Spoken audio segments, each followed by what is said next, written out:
Hello viewers, কেমন আছেন আপনারা? আশা করি সকলেই ভালো আছেন। আজকের টিউটোরিয়ালে আমরা আলোচনা করব এমএস এক্সেলের কয়েকটি গুরুত্বপূর্ণ ফাংশন সাম, সামইফ এবং সাম ইফ সম্পর্কে। ভিডিওতে যাওয়ার আগে আপনাদের কাছে অনুরোধ, আপনি যদি চ্যানেলে নতুন হয়ে থাকেন তাহলে চ্যানেলটিকে অবশ্যই সাবস্ক্রাইব করবেন এবং পাশের নোটিফিকেশন বেল আইকনে ক্লিক করে রাখবেন পরবর্তী ভিডিওর নোটিফিকেশনকে পাওয়ার জন্য।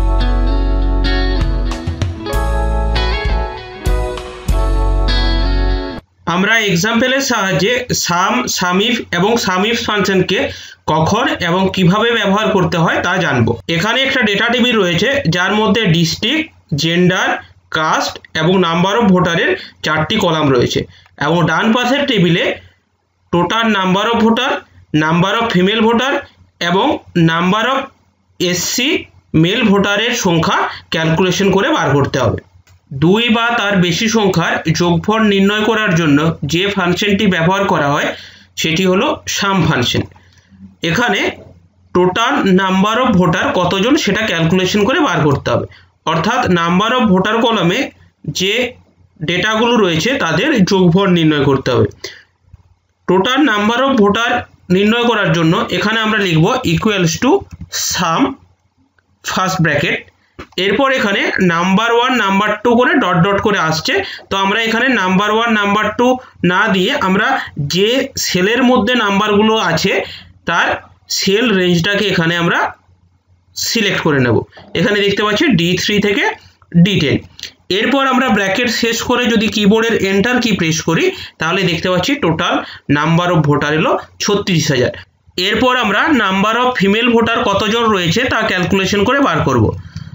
অর্থাৎ এখানে নাম্বার অফ ভোটার যে কলাম রয়েছে এই কলাম থেকে সেই সমস্ত সংখ্যাগুলোরই যোগফল নির্ণয় হবে যাদের জেন্ডার কলামের ডেটা হলো এখানে ফিমেল। একটা শর্ত সাপেক্ষে যদি যোগফল নির্ণয় করতে হয় তখন আমরা যে ফাংশন ব্যবহার করি সেটি হলো সামইফ। সামইফ ফাংশন ব্যবহার করার জন্য আমরা লিখব equals to SUMIF first bracket. এরপর তিনটে জিনিস এখানে আর্গুমেন্ট হিসাবে দিতে হয়, রেঞ্জ, ক্রাইটেরিয়া এবং সাম রেঞ্জ। রেঞ্জ বলতে বোঝায় আমরা যে ক্রাইটেরিয়া অর্থাৎ শর্ত ব্যবহার করে যোগ করতে চাইছি সেটি যে রেঞ্জের মধ্যে আছে। এখানে আমার ক্রাইটেরিয়া হলো ফিমেল, ফিমেল রয়েছে জেন্ডার কলামের মধ্যে, সেই জন্য আমরা এখানে জেন্ডার কলামটাকে সিলেক্ট করলাম, কমা। এরপর ক্রাইটেরিয়া হচ্ছে যে শর্ত সাপেক্ষে আমরা যোগটাকে করতে চাইছি, এখানে ক্রাইটেরিয়া হচ্ছে ফিমেল, যেহেতু ফিমেল টেক্সট ভ্যালু সেই জন্য এখানে ডবল কোটেশনের মধ্যে লিখলাম ফিমেল, ডবল কোটেশন শেষ, কমা। এরপর সাম রেঞ্জ অর্থাৎ যে সংখ্যাগুলোর যোগ হবে, এখানে সাম রেঞ্জ হচ্ছে নাম্বার অফ ভোটারের যে রেঞ্জটা রয়েছে এই রেঞ্জটা। এরপর আমরা ব্র্যাকেট শেষ করে যদি আমরা কিবোর্ডের এন্টার কি দিই তাহলে নাম্বার অফ ফিমেল ভোটারকে ক্যালকুলেশন করে বার করতে পারব। এরপর রয়েছে number of SC mail voter, অর্থাৎ আগেরটাতে শুধুমাত্র একটা শর্ত ছিল ফিমেল, কিন্তু এক্ষেত্রে দুটো শর্ত রয়েছে এসসি এবং মেল।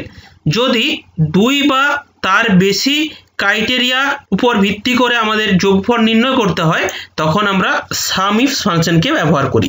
সামইফ ফাংশনের ব্যবহারের জন্য আমরা লিখব equals to SUMIF first bracket start. এখানে সবার প্রথমে দিতে হয় সাম রেঞ্জ। সাম ইফের ক্ষেত্রে আগে ক্রাইটেরিয়া রেঞ্জ থাকে এবং সবার শেষে সাম রেঞ্জ থাকে, কিন্তু সাম ইফসের ক্ষেত্রে প্রথমে সাম রেঞ্জ থাকে। তো আমরা এখানে নাম্বার অফ ভোটারের যে রেঞ্জটা অর্থাৎ সাম রেঞ্জটাকে সিলেক্ট করব। এরপর কমা দিয়ে এখানে ক্রাইটেরিয়া রেঞ্জ 1, এখানে প্রথম ক্রাইটেরিয়া আছে এসসি, এসসি আছে কাস্ট বলে যে কলামটা রয়েছে এই কলামের মধ্যে, সেই জন্য কাস্টের রেঞ্জটাকে এখানে সিলেক্ট করলাম, কমা। এবং এখানে ক্রাইটেরিয়া রেঞ্জ 1 এর মধ্যে ক্রাইটেরিয়া হচ্ছে এসসি, এসসি যেহেতু টেক্সট ভ্যালু সেই জন্য এখানে ডবল কোটেশনের মধ্যে এসসি লিখলাম, ডবল কোটেশন শেষ, কমা। এরপর সেকেন্ড ক্রাইটেরিয়া হচ্ছে মেল, মেল রয়েছে জেন্ডার কলামের মধ্যে সেই জন্য এখানে জেন্ডার কলামের রেঞ্জটাকে সিলেক্ট করলাম এবং কমা দিয়ে এক্ষেত্রে মেল যেহেতু টেক্সট ভ্যালু সেই জন্য মেলকে ডবল কোটেশনের মধ্যে রাখলাম। এরপর যদি ক্রাইটেরিয়া থাকতো 3টে 4টে, তো এইভাবে কমা দিয়ে দিয়ে পরপর রেঞ্জ এবং ক্রাইটেরিয়াগুলোকে পরপর অ্যাড করে গিয়ে এরপর আমরা ব্র্যাকেটকে শেষ করব। ব্র্যাকেট শেষ করার পরে আমরা যদি কিবোর্ডের এন্টার কি প্রেস করি তাহলে এখানে number of male SC voter কতজন আছে সেটা আমরা খুব সহজেই ক্যালকুলেশন করতে পারবো। যদি কোনো শর্ত ছাড়াই শুধুমাত্র যোগফল নির্ণয় করতে হয় তখন সাম ফাংশন ব্যবহার করতে হয়। যদি একটা শর্ত সাপেক্ষে যোগফল নির্ণয় করতে হয় তখন সাম ইফ ফাংশন ব্যবহার করতে হয়, এবং যদি আমরা দুই বা তার বেশি শর্ত সাপেক্ষে যোগফল নির্ণয় করতে হয় তখন সাম ইফ ফাংশনকে আমরা ব্যবহার করি। আজকের ভিডিও এই পর্যন্তই। ভিডিওটিকে ভালো লেগে থাকলে অবশ্যই লাইক ও কমেন্ট করবেন এবং বন্ধুদের সাথে শেয়ার করবেন। খুব শীঘ্রই আসছি নতুন একটি ভিডিও নিয়ে।